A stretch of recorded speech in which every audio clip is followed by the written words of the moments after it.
Hey everyone, Don LaChance here from Ottawa, Ontario, Canada, broadcasting live from my home office. And I was really kind of prompted to cut this video because of a pretty awesome hangout I was on last night, and heard somebody ask a question about whose responsibility it was for success in your business, yours or your sponsors.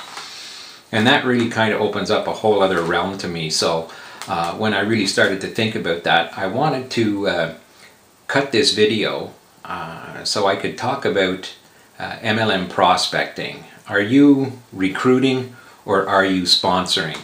Because a lot of the discussion around this really surfaced some of these things for me. And then a really interesting thing happened, because as I began to do some research for keywords for this, I came across some clips that there's a bit of a phenomena taking place, well, at least from my perspective, in the industry right now. There's an incredible maturing taking place, and it will touch on points like the differences between recruiting and sponsoring, and what happens with all of that. So let me just share a little bit about kind of I guess maybe a global aspect of what's taking place.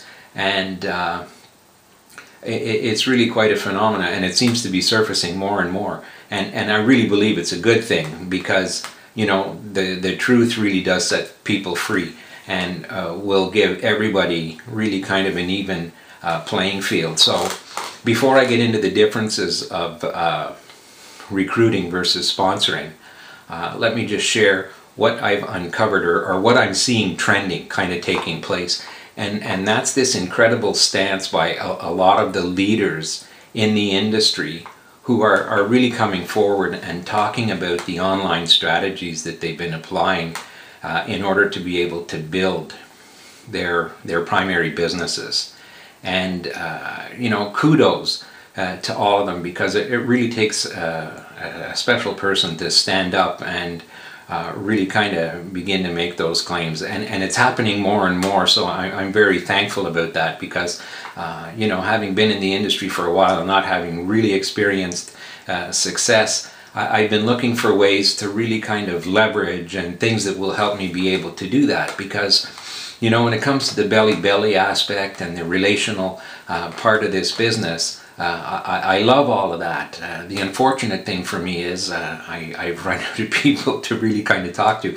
And I know, in traditional methodologies, they always talk about, the 3-foot rule and all of those things. Well, I suffer from the same thing that everybody else suffers from, and that's really lack of leads. And having leads to be able to talk to are some of the ways that will help you really understand the difference between recruiting and sponsoring. So, kudos to the leaders who are standing up and really bearing their souls and talking about the true strategies and the true ways that they're building their businesses, because I think that's going to set a lot of people free, and it's only going to get better from here. So here are the differences.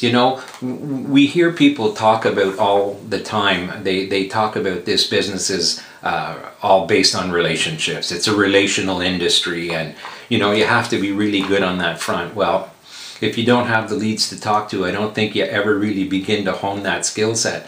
But prior to getting there, and when that question was asked last night, I had to think, well, it's ultimately our responsibility for the success in our business.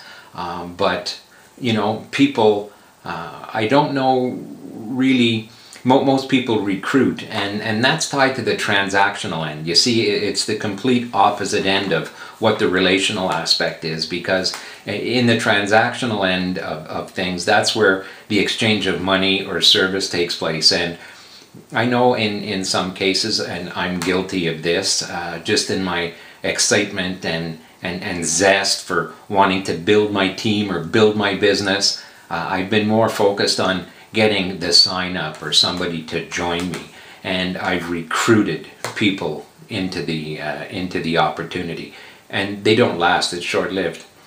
Whereas when we take on the responsibility of actually sponsoring somebody and understanding what that means, you see, that's where it turns it into really kind of a bi-directional sense here. It makes it more like an interview, because now we're looking for people who are interested, you know, who are looking to build something.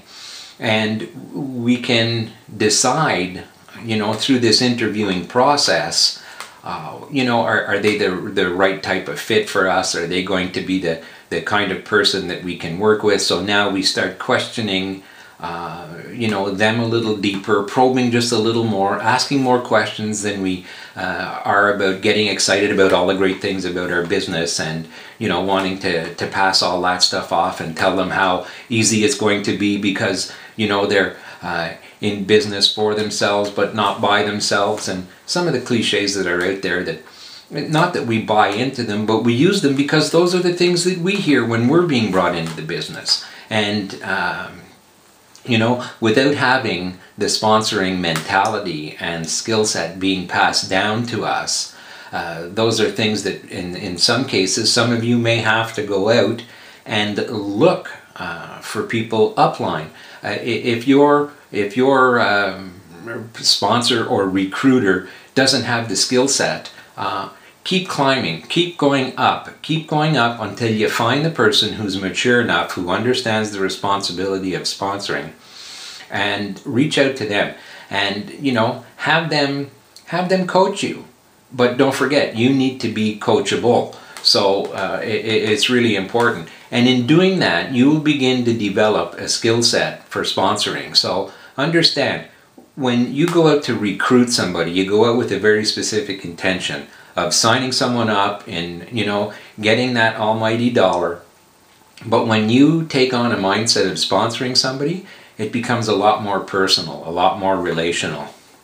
And, you know, in order for you to be able to develop that, I think it's important that we really do embrace this leveling of the playing field, and understand that in order to hone those skill sets, we need to be developing leads or generating leads in order to be doing that. Because what we're doing in this case now is calling like-minded people to the table.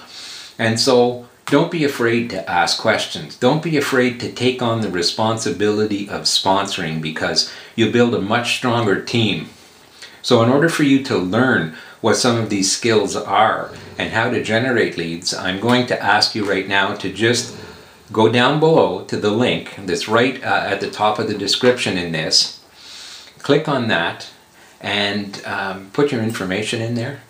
And there's some there's a free video clip, and I'm sure that when you enter with the mindset of learning how to generate leads, but more importantly, how to develop the right skills for sponsoring, that you'll be a happy camper. So go ahead and do that, and I'll see you on the other side. All right, thank you very much, and I hope this was helpful. Bye for now.